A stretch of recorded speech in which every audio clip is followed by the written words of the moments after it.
안녕하십니까. 손에 잡히는 경제 플러스 박종호입니다. 금융거래 이력이 부족해 신용점수가 낮은 사람들을 신파일러라고 합니다. 서류가 얇은 사람들이란 말인데요. 대표적으로 사회초년생, 주부, 그리고 초단기 임시직 종사자를 말합니다. 그동안 신파일러들은 소득 증빙이 어렵고 부채를 상환할 능력이 부족할 거란 선입견 때문에 대출받기가 쉽지 않았는데요. 이젠 선입견이 사라져야 할 것 같습니다. 한 금융 스타트업에서 이 사람들에게 대출을 해줬는데 열의 9은 제대로 상환했다고 합니다. 신용 점수가 낮다고 해서 상환 의지가 없는 건 아니라는 게 증명된 건데요. 그렇다면 해외는 어떤 상황일까요?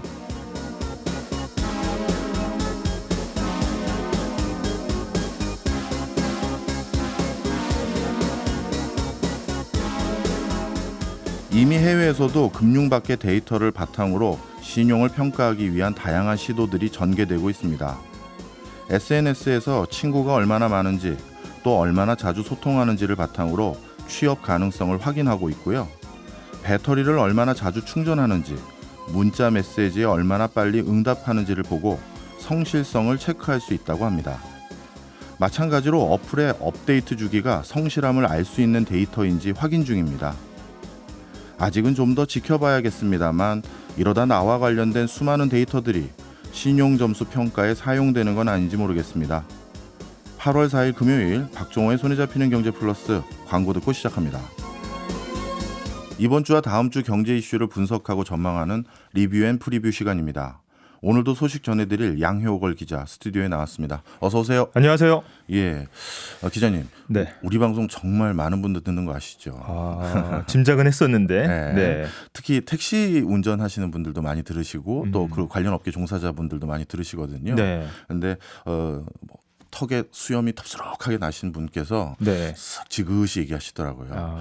그 박 교수님 그 팁 말씀이죠. 그래서 우리 지난주에 팁플레이션 한번 했었죠. 예, 네. 그 팁 예전에도 사실 저희가 받았습니다 하더라고요. 그래서 무슨 말씀이세요 했더니 예전에 현금으로 냈을 때 네. 그때는 잔돈 그냥 괜찮습니다 하신 분들이 있었다라고 하시더라고요. 그래서 이게 사실상 팁이었다는 그런 말씀이군요. 그렇죠. 네. 야, 이 참 우리가 통계에서 안 보이는 것들이 참 이렇게 존재합니다. 네. 예, 오늘 시작해 보죠. 네. 이번 주에 경제면을 달궜던 뉴스가 바로 철근 누락 아파트 문제입니다. 네. 정말 저는 이런 거에 열통이 터집니다. 네.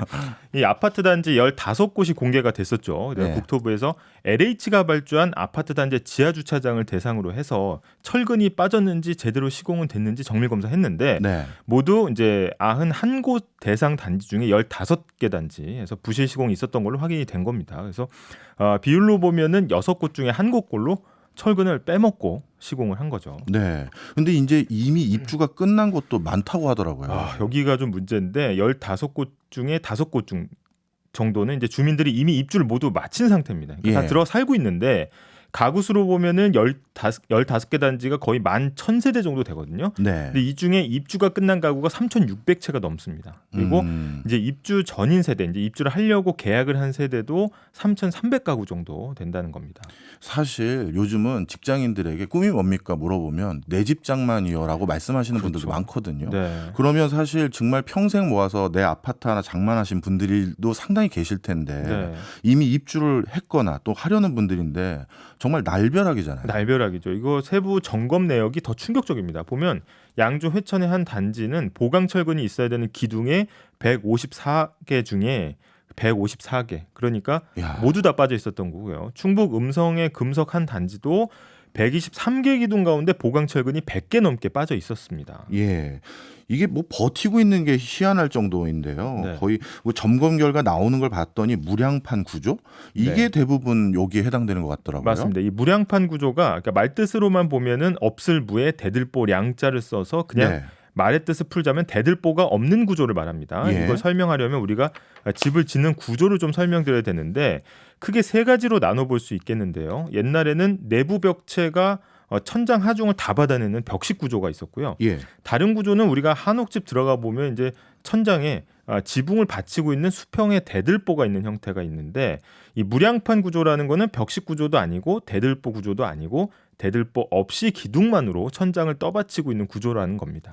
특히 요즘 문제가 된 이 무량판 구조 이게 도대체 뭐가 문제가 됐길래 이렇게 이것만 문제가 된 거죠? 일단 이 변화를 좀 보면 벽식 구조 설명드렸잖아요. 근데 예. 이거는 천장 흔들림이나 충격이 벽을 타고 내려오기 때문에 이게 층간 소음에 굉장히 취약합니다. 근데 우리가 층간 소음 때문에 한번 굉장히 그 사회적인 문제가 됐었잖아요. 그래서 이걸 바꿔보자고 좀 나온 건데 이 무량판 구조는 기둥을 타고 소음이 내려가기 때문에 예. 이 층간 소음이 조금은 낮다는 장점이 있습니다. 그래서 게다가 이제 대들보가 없기 때문에 그 공간이 비죠. 예. 그래서 천장도 좀 높게 지을 수 있는 건데 단점이 있습니다. 예. 이게 하중을 수평으로 분산시켜주던 대들보가 없기 때문에 기둥이 바로 천장 무게를 온전히 다 버텨줘야 되는 겁니다. 그럴 경우 당연히 철근이나 콘크리트를 더 많이 넣어야 되는 거 아닌가요? 맞습니다. 근데 이 무량판 구조에서는 이 아까 말씀하신 대로 철근이 더 많이 들어가서 버텨줘야 되기 때문에 천장도 좀 두껍고 단단해야 되고요. 하중이 실렸을 때 중간이 휘거나 끊어지지 않도록 해야 됩니다. 그래서 특히 이제 기둥밖에 없기 때문에 거기에 철근을 보강하지 않으면 기둥 주변이 동그랗게 구멍이 뚫려버릴 수가 있거든요. 그러니까 예를 들어서 우리가 쇠젓가락 위에다가 예. 과자 크래커를 올려놓는다고 생각해 보세요. 그러면 위에서 강하게 누르면 젓가락이 이제 구멍을 뚫어버리겠죠. 네네. 그렇기 때문에 이 기둥과 천장을 연결하는 부위 여기에 철근을 엮어서 이 보강 철근을 넣어줍니다. 그래서 천장과 기둥이 힘을 나눠받도록 보강해줘야 되는데 지금 그게 무더기로 좀 빠져 있었다라는 설명입니다. 그러니까 무량판 구조라는 이 공법 자체가 문제가 있는 게 아니라 네. 이 공법에 맞춰서 철근과 콘크리트를 원래 넣었으면 아무 문제가 없는 건데 네. 쉽게 얘기해서 부실 시공이네요. 맞습니다. 이 무량판 구조는 제대로 시공하면 아무 문제가 없습니다. 그러니까 예. 죄가 없는 거죠. 무량판은. 근데 전문가들도 기본 원칙 잘 지켜서 제대로 잘 짓기만 하면 안전하고 우수한 공법이다. 이런 입장입니다. 예. 근데 이번 사태로 인해서 이미 이 무량판 구조에 대한 이제 시장의 신뢰가 사라졌기 때문에 업계에서는 당분간은 이 해당 공법을 채택하기를 꺼릴 거다. 예. 이런 전망도 나오고 있습니다. 그렇겠네요. 저만 하더라도 이제 불신감이 커졌는데. 저거 무량판이야 이러면 또 네. 불안해지는 거죠. 그럼요. 네. 그러면 이제 앞으로는 이제 철근이 얼마나 들어갔는지를 면밀히 조사하는 그런 대안이 있어야 될 것 같은데요. 네, 그래서 국토부 근데 발표를 어디를 찾아봐도 왜 철근을 빼서 시공했는지에 대한 속 시원한 대답이 없습니다. 그러니까 설계사가 계산한 값을 뭐 잘못 입력했다, 뭐 변경된 건축 설계를 도면에 반영 못했다, 뭐 시공하는 분들이 도면을 잘못 읽고 시공했다 이런데 이 모두 실수나 착오로 설명을 하고 있거든요. 그러면 주민들은 사실 납득이 잘 안 되고 있는 거죠. 이 지금 방금 열거해 주셨던 그런 내용들은 과거에도 부실 공사할 때마다 숱하게 나온 지적들이었잖아요. 네. 그러면 이 지적이 아직도 계속되고 있는 건데 네. 국토부를 비롯해서 관련 뭐 공공기관들은 뭐 하고 있는지 모르겠네요. 일단 뭐 실수나 착오 이거 뭐 그럴 수 있다 이렇게 보더라도 혹시나 이게 공사비 절감이나 횡령을 위해서 빼진 않았는지 이런 게 사실 더 의심이 되는 부분이고 이거는 결국 조사나 수사로 밝혀야 되는 부분이거든요. 특히 걱정되는 부분이 뭐 이번에 공사 맡았던 아니면 참여했던 업체들 중에서 일부는 LH 공사에 퇴직한 분들이 가서 재직하고 계신다고 맞습니다. 하더라고요. 이 또 드러난 문제가 LH를 퇴직한 분들이 감리 업체에 무더기로 취직해서 이런 공사를 설계하고 감리를 해왔다는 건데 철근이 빠진 15개 단지 중 14곳이 이 설계업체가 LH 퇴직자가 재취업한 곳으로 드러났고요. 이 제대로 지어졌는지 꼼꼼하게 좀 확인해야 되는 게 이제 감리업체의 의무인데 그중에 8곳이 LH 전관업체였습니다. 하하. 그러니까 이 감사원의 감사 결과를 보면 실제 2016년부터 5년 동안 3급 이상 퇴직자 600여 명, 절반이 넘는 300명 이상이 LH와 계약을 맺는 업체에 재취업을 했다. 이런 통계도 나와 있습니다. 물론 관련 전문 지식 쌓아서 관련 분야에서 다시 종사하는 거를 뭐라고 할 수는 없습니다만 그렇죠. 네. 객관적이고 그 뭐랄까요 상호 성실하게 네. 이런 형태로 좀 근무를 해야지. 이것도 완전 뭐 듣고 보니까 건설 마피아라고 해야 될까요? 네. 카르텔이네요. 네, 맞습니다. 그래서 뭐 LP하다 이런 얘기까지 나오는데 결국 설계와 시공, 감리 모든 단계에서 다 부실이었다는 거고 이걸 고치지 않으면 앞으로도 계속 반복될 수밖에 없다는 겁니다. 그래서 LH가 어제 반카르텔 본부를 설치하고 한 번 적발되면 퇴출되는 뭐 원스트라이크 아웃 제도 등을 이제 내놓긴 했는데 사실은 이런 제도를 바라보는 시선이 이제 곱지는 않습니다. 제 기억으로는 2년 전쯤인가 그때도 대대적인 혁신안을 LH에서 내놓은 걸로 기억하는데 그때는 이제 땅 투기가 문제였고요. LH 그렇네. 직원들이 토지 보상이 풀릴 거로 보이는 개발 예정지를 이미 미리 알고 대거 땅을 사는 그런 이 부동산 특이가 이제 드러났었는데 그런 정황이 드러났었는데 당시에도 전관예우 근절을 담은 혁신안을 발표했었습니다. 예. 근데 이런 일이 또 터지다 보니까 아니 뭐 혁신 대상이 혁신을 하겠다고 하는 그러니까 한마디로 셀프 혁신 이게 가능하겠냐 이런 이제 자조 섞인 이야기들이 나오고 있습니다. 그러니까 국민들이 요즘 재직할 때는 땅 투기하고 퇴직하고 나선 정관예우 받아서 근무하고 이런 소리를 자꾸 하는 거예요. 예. 네, 맞습니다. 이제 제일 걱정이 이제 불량 아파트 입주했거나 계약한 분들인데 이분들은 어떻게 하겠다는 겁니까? 일단 정부가 지금 입주가 끝난 세대는 손해배상을 추진하고 있고요. 입주 전인 가구는 계약 해지권을 부여해서 위약금 없이 계약을 되돌릴 수 있도록 한다는 건데 일단 대상이 모두 7천 채가 넘습니다. 근데 막대한 금액과 이제 손해배상, 이 계약 해지 이런 게 잇따를 것으로 보이는데 사실은 아직 예산은 어디서 마련할 건지, 그러면 어떻게 어떤 기준으로 배상할 건지에 대해서는 구체적인 조건은 나오지 않은 상황입니다. 이 사태가 지금 보니까 정부에서 더 조사를 한다고 하는 거 보니 더 규모가 커질 것 같아요. 네, 지금 뭐 정부가 2017년 이후 준공된 민간 아파트 가운데 아까 말씀드린 무량판 구조를 쓴 단지, 뭐 거의 한 300곳에 가까운 곳을 대상으로 조사를 확대하기로 했거든요. 이 중에 이제 거의 200곳, 188곳은 이미 입주를 완료했습니다. 그러니까 만약에 여기서 철근 누락이 무더기로 발견되면 보상이나 이 배상은 훨씬 더 커질 수 있는 거고요. 이게 비용으로 발생되면 건설업계에도 큰 충격을 줄 수 있다. 이런 이제 전망도 나오고 있습니다. 네, 앞서서 말씀드렸지만 아파트는 모두의 꿈이나 다름없는데 잘 해결됐으면 하는 바람입니다. 네. 다음 소식 넘어가 보죠. 저희도 어젠가 이과식 경제에서 다뤘던 주제인데요. 초전도체. 네. 야, 이거 뭐 어떻게 돼가는 겁니까? 네, 지금 뭐 국내 연구진이 꿈의 물질로 불리는 상온 초전도체 개발에 성공했다 논문, 이 온라인 논문 사이트 아카이브에 올리면서 이게 전 세계적으로 사태가 지금 일파만파인데요. 일단 국내외 유수 기관들이 이제 이 논문이 사실인지 확인에 이제 들어간 상태입니다. 네. 네. 이게 도대체 그것도 그냥 초전도체가 아니라 이 앞에 이게 제일 중요하다고 하더라고요. 상온하고 상압. 네. 그러니까 일상생활 중에 초전도체가 되는 물질. 이게 이렇게 중요한 거라면서요. 맞습니다. 이게 우리가 전기 통하는 물질 도체라고 하고 안 통하면 부도체. 그다음에 통했다 안 통했다 하면 반도체라고 이야기하는데 이 초전도체는 전기가 뭐 100% 통하는 한마디로 슈퍼 전도체다 이렇게 볼 수 있는데 일단 성질을 크게 두 가지로 보면 하나는 전기 저항이 0으로 떨어지는 거. 그다음에 우리가 흔히 이제 머릿속에 떠올리는 이미지 초전도체 공중 부양이죠. 이게 마이스너 효과라고 하는데 이 두 가지로 좀 압축을 해볼 수가 있겠습니다. 이게 이제 상온하고 상압에서 작동하면 이게 이제 혁명적인 거잖아요. 맞습니다. 예, 저항이 0이기 때문에 우리가 전기를 다른 곳으로 보내는 송전 여기에 있어서 거의 효율이 획기적으로 좋아지고요. 그다음에 자기부상 열차, 핵융합 발전, 양자 컴퓨터 이런 아주 많은 분야에서 우리 생활을 확 바꿔놓을 가능성이 있는 겁니다. 예, 뭐 저도 선입견은 없습니다만 뭐 미국도 일본도 독일도 아직까지 접근 잘 못한 결과물인데 이게 우리나라에서 했다라고 하니까 기대도 있고 이게 또 괜히 또 너무 우리가 크게 생각하는 거 아닌가 걱정도 하는데 요즘 논란은 어떻게 돼가고 있나요? 일단 저도 이제 주변에 이제 이 관련 전공을 하신 분이나 이과 전공하신 분한테 이제 물어보면 대부분 이제 과학계 연구라는 게 이제 공동 연구가 많고. 돈이 많이 들어가니까 이제 정부의 펀딩을 받아서 하는 연구가 많은데 사실 그리고 과학 성과도 우리가 거인의 어깨 위에 쓴다고 하지 않습니까? 그 기존의 연구에서 아주 일정 부분 작은 정도의 진보를 이뤄내는 게 이제 일반적인데 원래 영하 268도에선 초전도 현상을 발견했고요. 그다음에 이게 고온 그러니까 각고의 노력 끝에 지금 한 180도 영하 180도까지 끌어올린 건데 그게 고온이에요. 네, 그걸 고온이라고 부릅니다. 근데 갑자기 이제 상온에서 이게 가능하다고 하니까 이거 뭐지 하는 약간 의심의 눈초리로 이제 다들 보고 있는 거죠. 저도 그래서 관련 뭐라 그럴까요? 담당자들 분들하고 좀 얘기를 나눠봤어요. 업계 종사하시는 분들하고도 얘기를 나눠봤는데 이렇게 얘기를 하더라고요. 이게 물질을 이것저것 뭐 납이니 구리니 뭐 수은이니 이런 걸 막 섞는데 이건 섞는데 어떻게 섞을지 그리고 어떤 온도와 어떤 압력에서 그걸 물질을 만들지 이거는 진짜 다양한 시도들이 뭐 무한가지로 있을 거 아니겠습니까?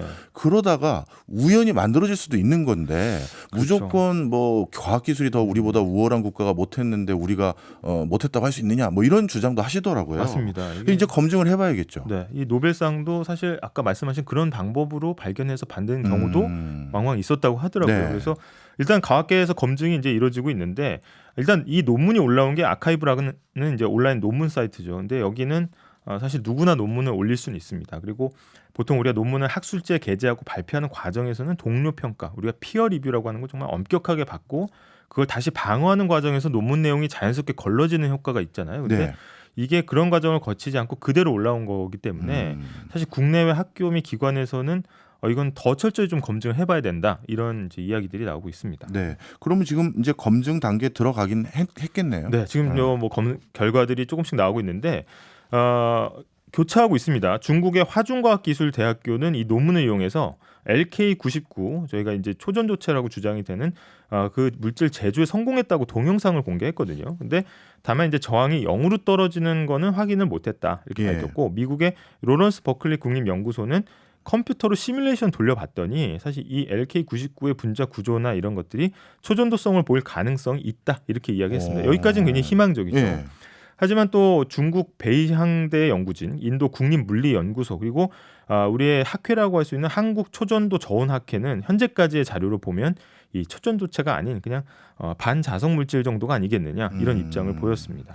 아직까지는 뭐 결론을 내리기는 어렵겠네요. 네, 어렵고요. 지금 정말 초전도체일 경우에는 뭐 워낙 파장이 커지고 지금 온라인상에서 밈이 좀 쏟아지고 있거든요. 예. 그래서 이 전문가들은 지금 나오는 결과에 이제 일희일비하면 안 되고 차분하게 좀 기다려야 된다. 이게 완벽한 검증까지는 최소한 한 6개월에서 이 길게는 한 1년 넘게도 걸릴 수 그래요? 있다고 합니다. 네. 예. 근데 문제는 벌써 이 파장이 너무 커져서 경제적으로까지 이제 커진 상태예요. 네. 걱정되는 게 이제 전 주식 시장인데요. 네. 오늘도 관련 주가들이 뭐 하락하고 일부 뭐 종목은 매매 거래 정지에 묶였다고 하더라고요. 네. 이게 아무리 이제 주식의 가격이라는 게 이제 미래 가치를 반영한다고 쳐도 지금 주식 시장은 거의 초전도체 관련주 광풍이라고 이렇게 볼 수가 있고요. 관련 업체들이 주가가 단계 과열이 한번 됐었죠. 그리고 이 급등하면서 이제 금융당국도 이 관련 조치들을 하고 있는데 아까 말씀하신 거래 정지라든지 근데 이 열기가 좀 쉽게 사그라들 것 같지는 않고요. 이 초전도체에 대한 부정적인 의견이 발표될 때마다 또 출렁이고 다시 오르고 막 이런 과정을 이제 반복을 하고 있거든요. 근데 이 분야 전문가들은 이제 실제 상온 초전도체다 하더라도 이게 또 상용화하고는 또 다른 이야기다. 그러니까 이게 실제 우리 생활에서 이걸 이용해서 뭔가 물건을 만들어내기까지는 수십 년에서 100년 이상 걸릴 수 있다. 아이고. 이렇게도 이야기를 하고 있습니다. 네. 그래서 과도한 기대는 좀 자제해야 된다라는 의견이 다수입니다. 알겠습니다. 네. 이번에는 우리나라 거시경제 얘기 좀 해보겠습니다. 네. 지난해 1인당 GDP가 크게 줄었어요. 네, 이게 최근 조사된 자료에 의하면은 우리나라 1인당 국내 총생산 GDP가 32,100달러 정도 기록했는데 이게 1년 전에 비해서 8% 넘게 좀 줄었습니다. 그게 줄어든 정도를 보니까 일본하고 스웨덴에 이어서 거의 주요 47개국 가운데 세 번째로 많이 쪼그라든 걸로 이제 나타났습니다. 네, 아무리 봐도 뭐 경기가 좋지 않으니까 그럴 수 있다 생각은 드는데 네. 특히 우리나라가 타격이 심하네요. 네, 일단 뭐 가장 큰 원인은 환율이라고 볼 수 있겠고요. 이게 원화 가치가 굉장히 안 좋았기 때문에 이걸 환산을 하다 보니까 달러로 예. 확실히 많이 줄어들었고 이 환율이 뭐 그러면 미국은 또 금리 올리지 않았냐. 근데 예. 우리가 상대적으로는 덜 올리면서 원화 약세가 좀 이어진 게 가장 큰 원인이라고 볼 수 있겠습니다. 그렇겠네요. 미국도 금리 올렸고 우리나라도 기준금리 올리긴 했으니까요. 네. 예. 예, 그리고 이제 지난해 엔저를 겪었던 일본도 크게 줄어들었다. 네, 이게 일본이 가장 크게 쪼그라든 걸 보면 확실히 이제 환율 효과가 크다 이렇게 볼 수가 있고 그러니까 앞으로도 보면 사실 국제 신용평가사 피치가 미국 신용 등급을 좀 하향 조정하면서 그게 또 환율이 또 우리나라 환율이 또 급등했거든요. 네. 그래서 이런 이제 불안정성이 커지면 이 하반기에도 굉장히 좀 커질 수 있다. 이런 이야기들이 나오고 있습니다. 예, 이번에는 다음 주 경제 일정 한번 살펴볼까요? 네, 일단 매번 리뷰 하면서 하반기 공공요금 인상 도미노 올 거다. 뭐 이런 우려를 좀 전해드렸었는데 예. 다음 주 중, 그러니까 8월 12일부터 서울 시내버스 기본요금이 인상이 됩니다. 현재 1,200원인 기본요금이 1,500원으로 오르고요.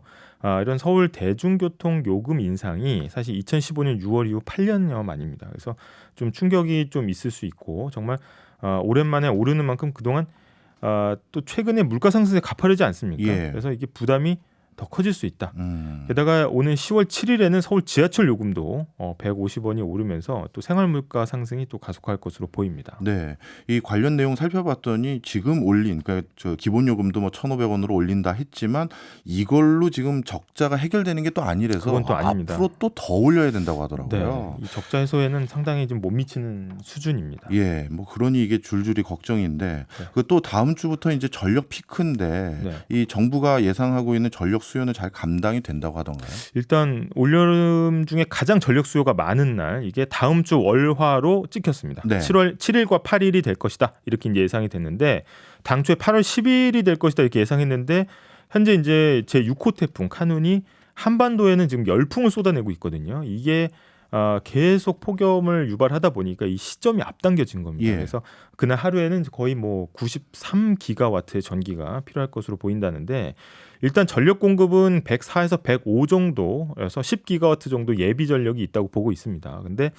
지금 긴장을 놓을 수가 없는 게 이 태풍 상황이 또 어떻게 될지도 모르고 네. 그다음에 이 발전 환경이 기상에 따라서도 바뀌기 때문에 정부도 좀 긴장을 하고 있습니다.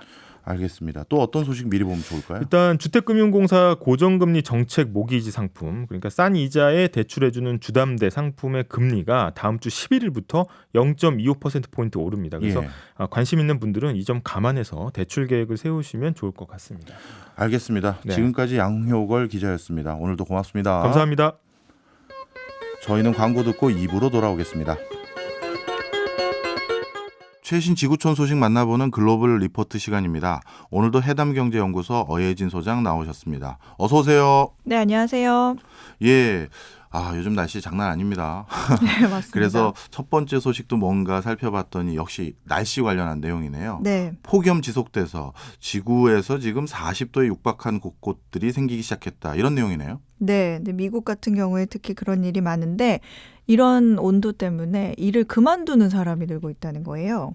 온몸으로 이 더위와 맞서야 하는 직업인데 만약에 그 일이 열과 또 특히 관련된 일이라면 일을 이어가기가 어려울 수밖에 없겠죠.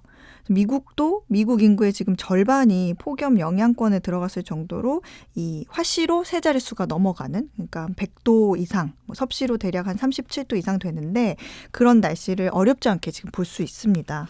야, 이 정도 날씨 되면 이제 농산일 하거나 옥외에서 일하시는 분들은 진짜 힘들 것 같아요. 맞죠. 농사일도 그렇고 뭐 공장과 창고에서 일하는 사람, 건설 노동자, 배달 서비스는 우리가 좀 쉽게 떠올릴 수가 있는데 밖에서 특히 좀 두꺼운 안전장비 옷을 입고 뭐 땅을 파거나 전봇대에 올라가서 점검을 하거나 이렇게 수리를 해야 하는 에너지 회사 직원, 뭐 통신 회사 직원도 직접적으로 영향을 받는 직업입니다. 이들은 잠정 업무를 중단하거나 아예 일을 줄이고 있기도 한데 어떤 직업은 뭐 그러나 저러나 봐주는 것 없이 계속 일을 해야 하는 경우도 있을 거 아니에요. 문제는 이도저도 대안이 없어서 아예 일을 그만두는 경우가 늘고 있다는 겁니다. 캔자스, 미주리, 오클라호마주에 있는 육가공 업체 내셔널 비프라는 곳이 있는데 여기 도축장 직원들은 지난 5월 이후에 직원 2,500명 가운데 거의 200명이 그만뒀습니다. 이게 평소보다 약 10% 많은 수준인데 주요 원인 중에 하나가 폭염이었다고 합니다. 예. 이 보통 육류 포장이나 가공 작업을 할 때 보면 보호복 하얀색 그 보호복 입잖아요. 그리고 헬멧도 착용하고 고글 같은 보호 안경도 끼거든요. 근데 여기에다가 장비 소독한다고 또 섭씨 80도가 넘는 뜨거운 물을 붓기도 하는데 문제는 도축장 안에 냉방 시설이 제대로 없다는 겁니다. 그래서 이 인터뷰 같은 걸 보면 너무 더울 때는 안경에 김이 서려서 내가 지금 뭘 하고 있는지 보이지도 않고 컨디션이 급격하게 떨어진다. 이런 얘기도 있었고요. 또 햄버거를 파는 맥도날드도 사정은 비슷한데 맥도날드는 주방에 에어컨 있잖아 이렇게 떠올릴 수가 있는데 이 패티를 굽고 감자를 튀길 때 열기가 에어컨 냉기를 압도하면서 요즘 같은 날씨에 주방 온도가 섭씨 38도에 가깝다고 합니다. 38도요? 네, 그래서 일부 지역에서는 이런 이유로 나 더 이상 감자 못 튀기겠습니다 하고 그만두는 직원이 적지 않다고 합니다. 이렇게 폭염 때문에 일을 그만두는 사람들이 많아지면 자연스럽게 경제적인 효율성이라고 해야 될까요? 생산성 이런 게 많이 떨어질 것 같아요. 네, 그렇습니다. 이처럼 기록적인 더위가 노동 환경에 악영향을 미치면서 경제 전반의 생산성을 낮추는 결과를 가져오죠. 영국 의학저널 란셋이 수집한 데이터에 따르면 2021년 미국의 농업과 건설, 제조 및 서비스 부분에서 폭염으로 인해 25억 시간의 이상 노동력이 손실된 것으로 조사가 됐습니다. 통계적으로 봤을 때도 온도계가 32.2도에 이르면 생산성이 25% 정도 하락을 하고 37.8도를 넘으면 70%까지 낮아지는 것으로 나타났습니다. 어마어마하네요. 그죠? 사실 저는 개인적으로 온도가 37도가 넘으면 저는 생산성 제로 됩니다. 맞습니다. 근데 이렇게 생산성이 낮아지면 당연히 이게 경제적 손실로 이어지는 거잖아요. 맞습니다. 기후 변화로 인한 많은 경제적 비용 중에서 뭐 농작물이 죽어서 손해를 보는 것도 있고 보험료가 치솟는 것도 있을 텐데 더위로 인한 생산성 손실이 가장 큰 비용 중에 하나로 떠오르고 있다고 전문가들은 말합니다. 폭염에 따른 경제 손실을 따져보니까 2020년 우리 돈으로 약 128조 원의 노동력 손실 관련 비용이 발생했고 또 이는 곧 2050년까지 연간 약 639조 원으로 불어날 것으로 전망된다. 이런 연구도 있었습니다. 너무나 당연한 게 인간이 너무 더우면 인지 기능이 떨어져요. 그렇죠. 그리고 행동도 느려지거든요. 지난달 국제신용평가사 무디스는 폭염으로 인한 만성적 신체 위험이 전 세계 GDP를 2100년까지 최대 17.6% 위축시킬 수 있다. 이렇게 추정을 하고 있습니다. 그러니까 극한의 더위가 우리가 예상했던 것보다 더 많은 방식으로 경제 성장을 막고 있는 거죠. 이제는 진짜 이상기온이 아닌 것 같아요. 이렇게 지속적으로 매년 여름마다 기온이 이렇게 급상승해버리면 이제 이거는 변수가 아니라 상수가 된 것 같은데 만약에 이런 상황이 돼버리면 이제 근로환경 기준이라든가 이거와 관련된 복지 기준도 그냥 아예 바꿔야 되는 거 아닙니까? 예, 맞습니다. 뭐 이런 얘기 있어요. 이제 더 이상 지구 온난화가 아니라 지구 열대화를 준비해야 된다. 그리고 더 이상 이런 날씨는 이상 기온이 아니라 보통의 날씨가 될 거다. 그런 것 같아요. 네, 그런 얘기가 있거든요. 그러면서 이제 점점 노동의 인권 문제, 정책의 문제로 이런 부분이 커질 수가 있죠. 최근에 이 대표적인 예가 하나 있었는데 얼마 전에 미국 UPS 노조원들이 파업을 예고했다가 극적으로 노사 합의를 봤거든요. 근데 파업을 하려는 주요 이유는 사실 뭐 임금 인상이었지만 이 합의된 내용 안에 서류를 보면 배달 차량 내에 에어컨 설치를 포함한 작업장 보호 조치가 포함이 돼가지고 눈길을 좀 끌었습니다. 네. 아마존도 최근 배송 기사들과 창고 노동자들의 경우에는 근무 조건에 좀 항의하기 위해서 일부 지역에서 이제 파업에 들어가기도 했거든요. 이들도 임금 인상과 더불어서 건강과 안전을 보장해달라는 요구 조건을 내걸고 있습니다. 근데 참고로 작년에도 더웠잖아요. 그래서 이런 비슷한 일이 있었는데 그때는 아마존이 물 2병을 제공하는 것으로 대응을 했었거든요. 근데 이번에는 이거를 어떻게 대응할지 모르겠습니다. 근데 이것처럼 앞으로 기업들은 에어컨 설치, 뭐 휴식 시간 보장 등의 어떤 신체 안전 지원을 의무화하게 될 수 있는데 이럴 경우 이제 기업 입장에서만 생각하면 비용 증가라는 벽에 부딪힐 수도 있겠죠. 이번에 아마존이 어떻게 대응할지 모르겠습니다만 물 3병으로 대응하면 전 당분간 안 쓰겠습니다. 네. 다른 얘기 좀 해보죠. 우리나라도 의료 인력이 부족하다 이런 얘기가 지방에서 참 많이 들리던데 네. 이게 우리나라만의 문제가 아니다라는 얘기를 오늘 들고 오셨네요. 네. 전 세계적으로 의료 인력이 많이 부족합니까? 전 세계적으로 굉장히 부족한 상황입니다. 의사뿐만 아니라 간호사들도 많이 부족해서 문제인데 이 가장 큰 계기가 코로나로 인한 이 팬데믹 기간이었습니다. 잘 사는 나라, 가난한 나라 할 것 없이 의료 종사자들이 크게 감소하는 계기가 됐거든요. 미국의 경우에는 이 팬데믹 기간인 2020년에서 2021년 사이에 간호사 10만 명이 병원을 떠났다고 합니다. 근데 이 숫자가 40여 년 동안의 가장 큰 감소폭인데 물론 가족을 돌보기 위해서도 있었지만 업무량이 급격히 늘었고 또 위험한 직업이라는 인식이 생겼기 때문입니다. 근데 이후에는 급여가 더 높거나 근무가 조금 더 유연한 병원으로 옮기면서 간호사들의 몸값이 뛰는 결과를 낳기도 했는데요. 참고로 말씀드리면 미국은 간호사라는 직업이 우리나라보다 조금 더 프로페셔널해요. 그래요? 전공 과목이 또 있기도 하고요. 네. 어떤 과정을 이수했느냐에 따라서 할 수 있는 업무 범위와 권한이 다양합니다. 그래서 직접 처방을 할 수 있는 간호사도 있어요. 예. 그래서 이 간호사가 할 수 있는 일도 상당히 많고 없으면 더 힘들어지는 그런 직업이기도 합니다. 근데 미국도 이제 점점 고령 사회가 될 텐데 간호 인력이 더 필요할 것 같은데. 맞습니다. 그러면서 이제 의료진이 상대해야 되는 환자 비율이 점점 높아지고 있는 거죠. 그래서 이 때문에 잘 사는 나라들이 부족한 의료 인력을 해외에서 끌어오기 위해서 지금 서로 굉장히 경쟁을 벌이는 그런 상황까지 왔습니다. 아, 그래요? 그러면 이제 해외에서 있는 의료 인력들을 잘 사는 나라들이 어떻게 데려갑니까? 뭐 보통은 병원에서 채용 대행업체를 고용하는가 하면 정부 차원에서 우리나라로 오세요 하고 광고를 내기도 합니다. 외국 의료진 모시기에 팔걷어붙인 이 대표적인 국가가 바로 호주거든요. 호주에서는 의료 종사자들을 구한다는 광고가 2020년 초와 작년 8월 사이에 2배가 넘는 수준으로 늘어났고요. 이제 호주가 비자 발급도 시원시원하게 해주면서 작년 6월부터 올해 3월까지 9개월 동안 외국인 의료 종사자에게 발급한 비자만 5천 건에 이릅니다. 작년 겨울에 호주가 영국에서 의료 종사자들을 찾는다는 광고를 낸 적이 있어요. 근데 마침 이때가 영국에서 의사 간호사들이 임금이 너무 적습니다. 노동 시간이 너무 길어요 하면서 이제 불만이 생겨서 파업을 했던 상황이거든요.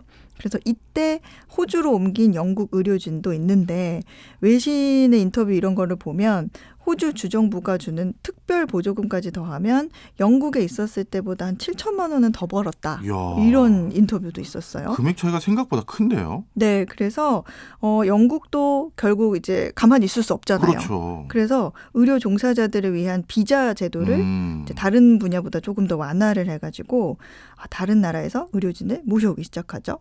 주로 뭐 인도, 나이지리아, 짐바브웨 출신들이 많은데 올해 3월 말 기준으로 1년 동안 영국이 의료계 종사자에게 발급한 비자만 10만 건이 넘습니다. 예. 직전 해보다 거의 3배 수준이라고 해요.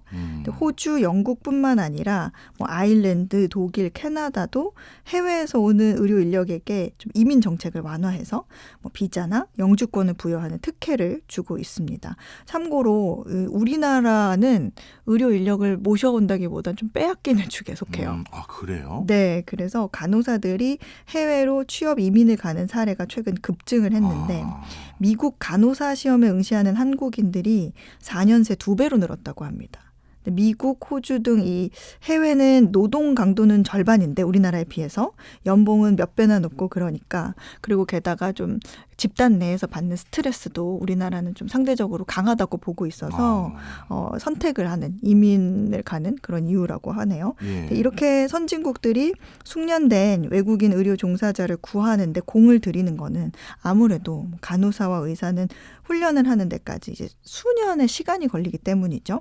세계보건기구에 따르면 세계적으로 70여 개국이 최근 몇 년간 외국인 의료 종사자들을 더 쉽게 고용하게 하는 법률을 도입했다고 합니다. 네, 전반적인 의료 인력의 유출과 유입의 경로를 보니까 선진국으로 대부분 유입되고 다시 말해서 가난한 국가에서 오히려 의료 인력이 유출되는 것 같은데 이런 추세가 계속되면 가난한 국가하고 선진국 사이에 의료 불평등이 더 심화되는 거 아닌가요?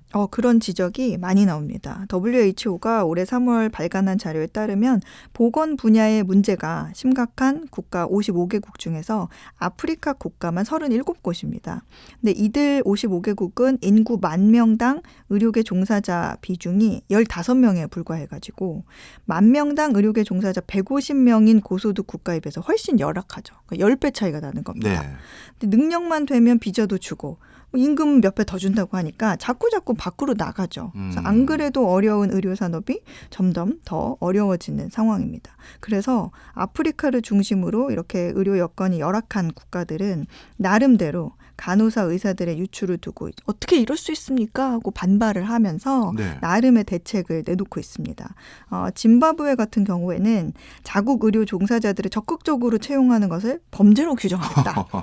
이런 법안을 통과시키겠다는 경고를 하기도 했고 나이지리아 의회는 의사들이 외국으로 이주하기 전에 자국에서 최소 5년을 일하게 하는 법안을 검토 중이기도 합니다. 네. 필리핀은 외국에서 일하는 근로자의 수를 제한하는 제도를 유지하고 있고요. 그렇군요.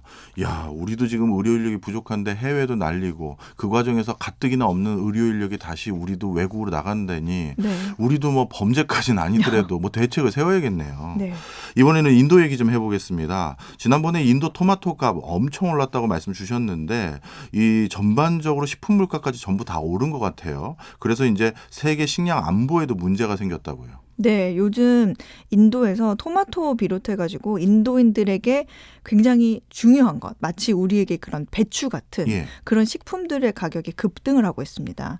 이전에 전해드린 것처럼 토마토는 뭐 한 5배까지 올랐고 쌀은 1년 전보다 12% 정도가 올랐습니다. 예. 뉴스에는 주로 뭐 토마토, 쌀 위주로 나오는데 현지 언론을 또 보면 인도의 이제 3대 채소인 감자와 양파 가격도 한 달 만에 각각 10%, 뭐 15% 이상 올랐습니다. 근데 이 모든 게 다 기후 변화 때문인데 인도는 우기인 그 지난 몬순 때 과도하게 온 비 때문에 겨울에 수확된 농작물이 완전히 망가진 상황이 됐거든요. 근데 사실 이건 단순하게 비가 많이 왔다로 정리될 수 있는 게 아니라 촉촉했던 곳이 이례적으로 건조했고 건조했던 곳들이 비정상적으로 흠뻑 젖으면서 이사달이 난 겁니다. 그렇게 말하는 게 더 정확합니다. 근데 이렇게 되면 기존 기후에 맞게 재배된 작물들이 잘 자랄 수 없게 되죠.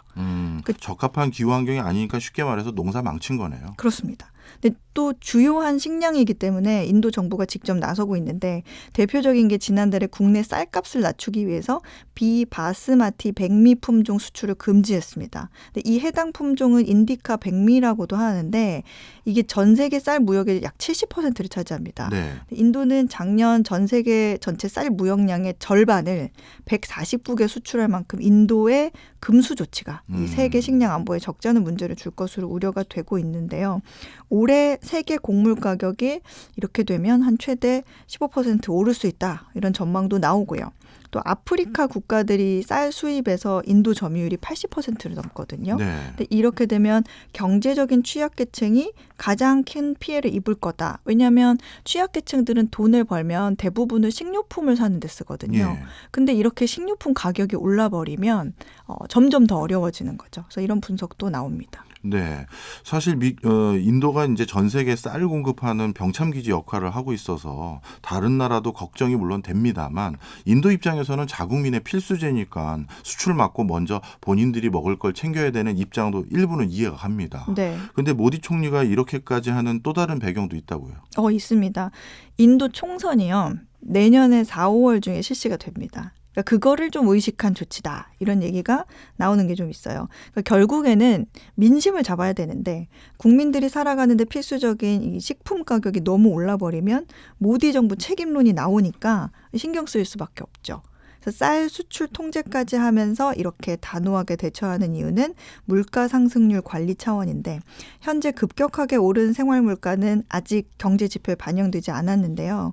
6월 소비자 물가 상승률은 4.81%로 요거는 정부 목표 범위 안에 있었어요.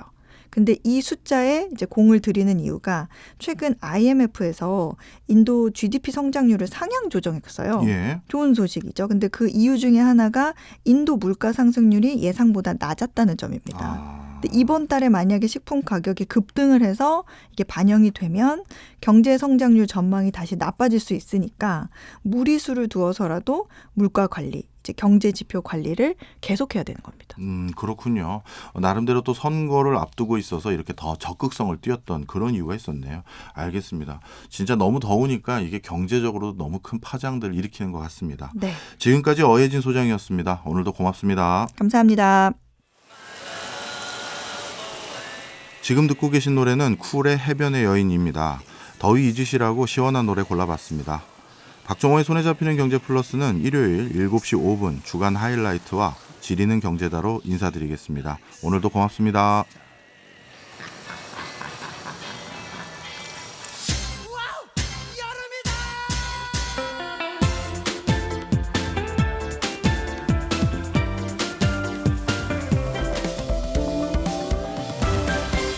경제 생활의 플러스가 되는 아주 경제적인 시간. 박정호의 손에 잡히는 경제 플러스.